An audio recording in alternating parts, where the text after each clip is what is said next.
berjalan dalam firman-Mu, hatiku siap.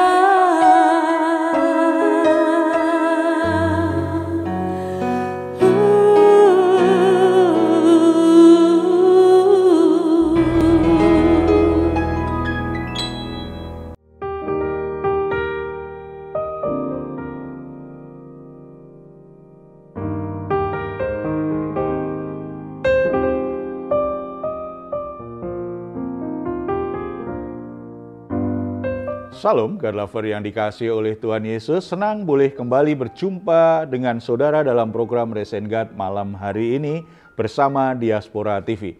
Setelah melewati berbagai kesibukan sepanjang hari ini, mungkin ada situasi yang membuat jiwa Anda menjadi letih lesu dan beban berat. Apapun itu, keadaan apapun yang sedang menimpa saudara hari ini, jangan pernah menyerah.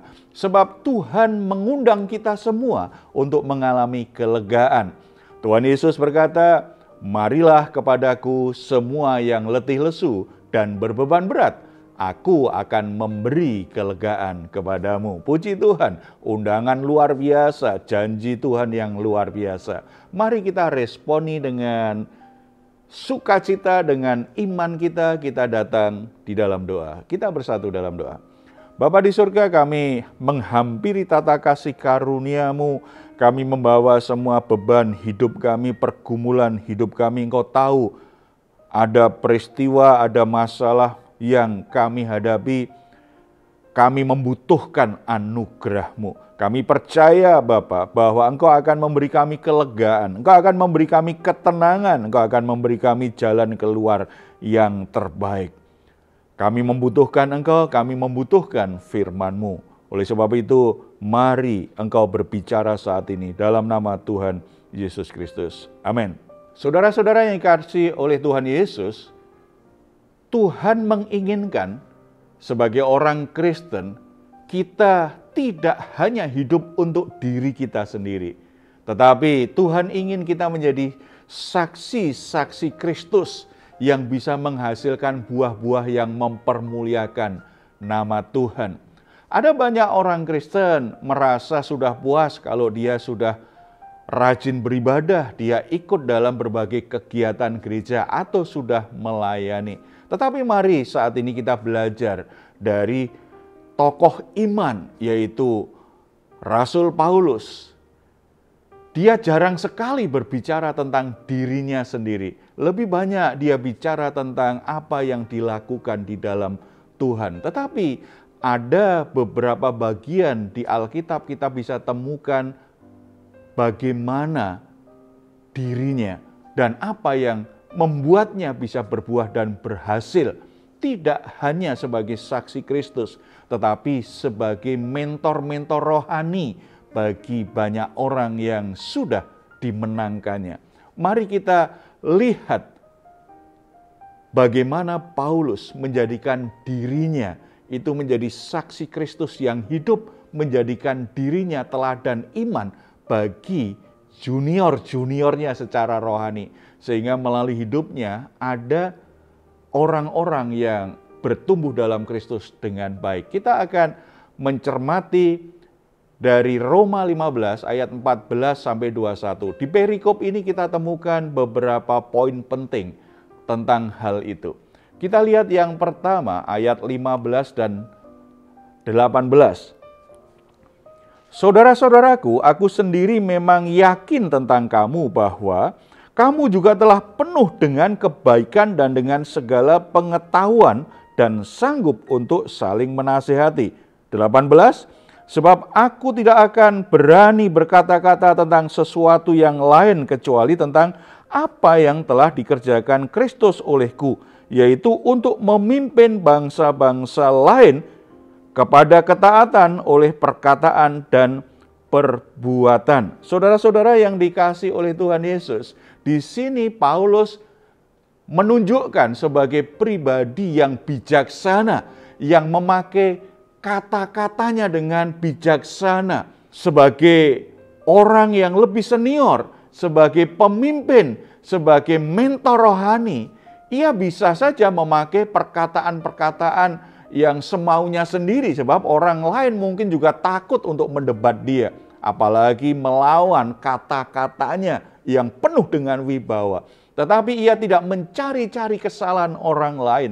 Dia tidak mau melampiaskan kemarahannya atau ketidaksetujuannya atau kekecewaannya sebagaimana seorang guru kepada muridnya, sebagaimana seorang yang senior kepada juniornya. Tidak.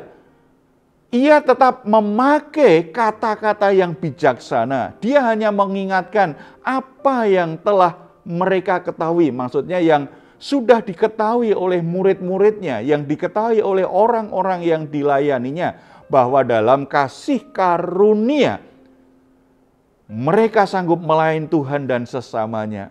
Paulus lebih fokus pada kesanggupan seseorang supaya bisa berkembang dan bertambah baik daripada keadaan orang itu pada saat itu. Saudara-saudara, ada banyak saksi Kristus itu gagal untuk memenangkan jiwa. Ada banyak saksi Kristus gagal memuridkan orang lain, menolong yang lebih muda bisa bertumbuh dewasa, yang lebih junior menjadi orang yang lebih bisa melayani, lebih bertumbuh dewasa dalam Tuhan. Ada orang-orang Kristen sebagai saksi Kristus gagal karena apa? Dia gagal dalam berkata-kata. Lebih banyak membiarkan perkataan-perkataan negatif. Fokus pada kekurangan orang yang dilayani. Pada keadaan yang dia tidak setuju dari orang yang dilayani. Ini berbeda. Belajar dari Paulus. Kita belajar satu hal. Pakai kata-katamu untuk membangun. Jangan hanya fokus pada kelemahan dan kekurangan orang lain yang kau layani. Tetapi justru lihat kelebihannya, sisi positifnya, dan bangun dia, hibur dia, beri dorongan semangat, supaya dia bisa berkembang dengan baik menjadi orang yang lebih baik, karena dia sadar dalam kegagalan, kelemahan, dan ketidaksempurnaannya sebagai manusia, Tuhan sudah menaruh hal-hal yang baik, hal-hal yang positif, dan ini akan menyemangati orang-orang yang lebih muda di dalam Kristus untuk terus bertumbuh dengan baik. Yang kedua, kita baca ayat 16 dan 17. Mulai 15 saja ya. Namun karena kasih karunia yang telah dianugerahkan Allah kepadaku, aku di sana sini dengan agak berani telah menulis kepadamu untuk mengingatkan kamu, yaitu bahwa aku boleh menjadi pelayan Kristus Yesus bagi bangsa-bangsa, bukan Yahudi dalam pelayanan pemberitaan Injil Allah, supaya bangsa-bangsa bukan Yahudi dapat diterima oleh Allah sebagai persembahan yang berkenan kepadanya, yang disucikan oleh Roh Kudus. Jadi dalam Kristus aku boleh bermegah tentang pelayananku bagi Allah. Yang kedua ini, Paulus menyadari bahwa kemuliaan hidupnya itu dia miliki karena dia melayani Kristus. Jadi bukan karena jabatannya, bukan karena ada banyak orang yang segan sama dia, bukan karena prestasi-prestasinya. Paulus menyadari bahwa kemuliaan hidupnya sepenuhnya karena dia boleh melayani Kristus. Saksi-saksi Kristus yang berhasil selalu menyadari bahwa kesempatan bersaksi, kesempatan melayani itu adalah kemuliaan hidup yang didapat dari Kristus. Saudara, sangat menarik karena kata pelayan yang dimaksud di sini itu di zaman Yunani kuno itu menunjuk pada kewajiban kenegaraan tertentu yang diberikan, yang ditugaskan kepada orang-orang tertentu oleh negara atau inisiatif sukarela dari orang-orang yang mencintai negerinya. Jadi kata melayani, kata pelayan di situ menunjuk orang-orang yang mengabdikan hidupnya bagi negara yang dia cintai. Ada semangat kebanggaan luar biasa kalau dia bisa berjuang untuk bangsanya, kalau dia bisa mengabdi pada negaranya, ada sukacita dan kebanggaan luar biasa. Ini yang mestinya dimiliki oleh setiap orang Kristen sebagai saksi Kristus. Sebagai orang yang dipercaya Tuhan untuk bersaksi tentang hidupnya yang sudah diselamatkan dan diberkati Tuhan untuk memberitakan Injil Kerajaan Allah. Sebagai orang-orang yang diberi kesempatan melayani Tuhan dalam bentuk pelayanan apapun, harus menyadari bahwa menjadi pelayan Kristus adalah kemuliaan. Nah, kalau kita menyadari ini kemuliaan hidup kita, maka kita akan melakukannya dengan sukacita, penuh dengan kebanggaan. Kita tidak ada lagi perasaan rendah diri, takut, atau berjuang hanya ingin supaya dipuji orang lain, atau supaya kita mendapatkan keuntungan. Bisa melayani saja saya bersyukur. Bisa melayani saja saya sudah merasa terhormat karena ini pengabdian saya terhadap kerajaan Allah. Pengabdian saya untuk Yesus Kristus, Tuhan dan Juru Selamat. Kalau kita memahami hal seperti ini yang membuat kita punya motivasi, punya daya juang, punya semangat yang besar untuk melayani. Tentu saja dengan dorongan seperti ini, kita akan mencapai banyak keberhasilan sebagai saksi Kristus. Kita akan banyak menghasilkan buah-buah yang mempermuliakan Tuhan kita. Dan yang ketiga, kita baca ayat 18 sampai 21. Sebab aku tidak akan berani berkata-kata tentang sesuatu yang lain kecuali tentang apa yang telah dikerjakan Kristus olehku, yaitu untuk memimpin bangsa-bangsa lain kepada ketaatan oleh perkataan dan perbuatan, oleh kuasa tanda-tanda dan mujizat-mujizat, dan oleh kuasa roh. Demikianlah dalam perjalanan keliling dari Yerusalem sampai ke Ilirikum, aku telah memberitakan sepenuhnya Injil Kristus, dan dalam pemberitaan itu aku menganggap sebagai kehormatanku bahwa aku tidak melakukannya di tempat-tempat di mana nama Kristus telah dikenal orang, supaya aku jangan membangun di atas dasar yang telah diletakkan orang lain, tetapi sesuai dengan yang ada tertulis, mereka yang belum pernah menerima berita tentang Dia akan melihat Dia, dan mereka yang tidak pernah mendengarnya akan mengertinya.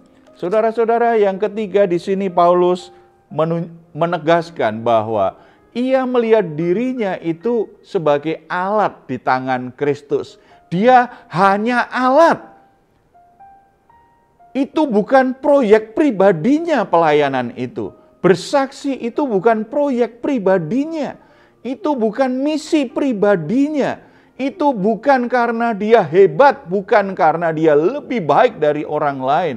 Tetapi dia sadar sepenuhnya bahwa kalau saya jadi saksi Kristus, kalau saya melayani karena saya ini dipakai Tuhan. Paulus tidak berbicara apa yang ia kerjakan, tetapi apa yang dikerjakan Yesus dalam dirinya dan melalui dirinya.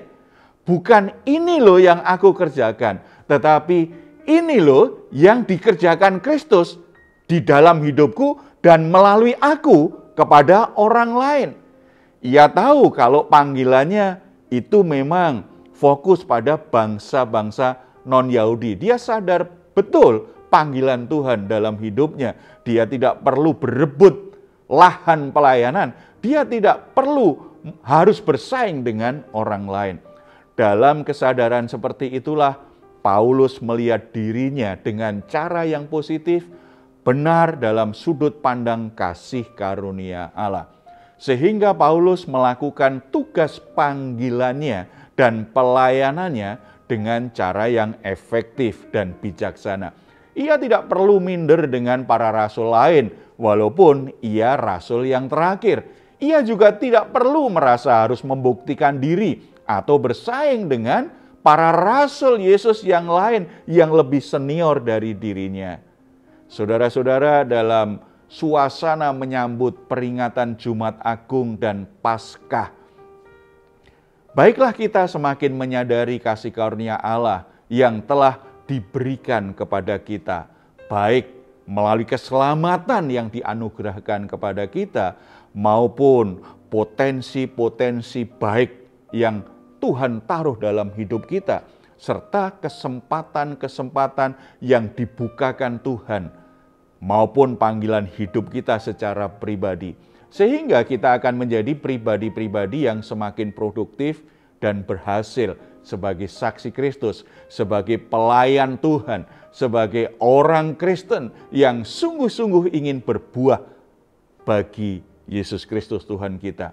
Lihatlah dirimu dengan positif. Tidak perlu cemburu dengan orang lain. Tidak perlu juga minder kalau ada orang lain lebih senior, lebih berpengalaman, dan lebih diberi kesempatan Tuhan untuk mengelola berkat. Lihat dirimu dengan cara yang positif, benar dalam sudut pandang kasih karunia. Sehingga kita akan menjadi lebih mudah untuk menyerahkan diri kita dipakai Allah menggenapi misi kerajaannya, menjadi saksi-saksi Kristus yang berhasil mempermuliakan nama Tuhan. Mari kita bersatu dalam doa. Bapa di surga, kami bersyukur karena dalam Yesus Kristus Engkau sudah menebus kami, menyelamatkan kami, dan memberi kami tugas yang luar biasa untuk menjadi saksi-saksi yang melayani-Mu. Bapa, biarlah kebenaran firman Tuhan ini semakin menegaskan di hati kami. Bagi setiap saudara-saudara yang mendengarkan pemberitaan firman Tuhan, mereka semakin menyadari betapa luar biasanya kalau bisa bersaksi bagi Kristus, kalau bisa melayani Kristus. Itu menjadi kemuliaan hidup, kebanggaan yang bernilai kekal, dan mendorong kami semua untuk semakin memberi diri Engkau pakai menjadi saksi yang memberitakan Injil Kerajaan Allah, yang menjamah kehidupan banyak orang untuk mengalami kasih, kebenaran, dan kuasa-Mu. Pakai kami Bapa, supaya hidup kami memiliki nilai yang mulia dalam hidup ini, dan kami boleh mempermuliakan Engkau. Dalam nama Tuhan Yesus kami berdoa. Amin. Bapak, Ibu, Saudara, kalau ada pergumulan yang saudara sedang alami saat ini, saudara ingin dukungan doa, saudara boleh menuliskan di nomor telepon yang tertera di layar saudara. Tim doa kami akan mendukung saudara dalam doa. Silahkan jika saudara ingin memberikan komentar, di ruang komentar yang ada di channel Diaspora TV, saudara boleh menuliskannya di situ.